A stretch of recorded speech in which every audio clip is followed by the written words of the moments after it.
48歲嘅 Louisa 本來喺華爾街攞住高薪厚職，但係佢毅然辭職，走去幫人穿耳窿。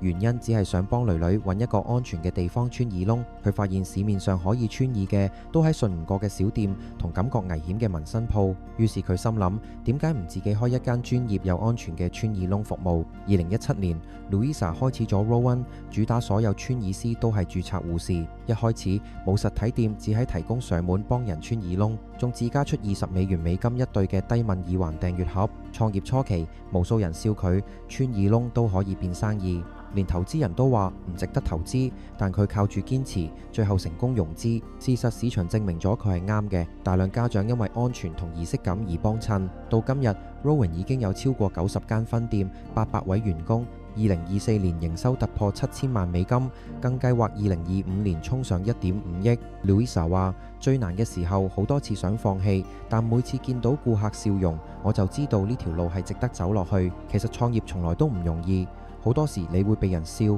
被質疑，但只要肯堅持，總有人會睇到你嘅價值。你又有冇一個想過放棄，但最後堅持落去嘅經歷？留言同我分享下，記得 follow 我，每次帶你睇一個真實創業故事。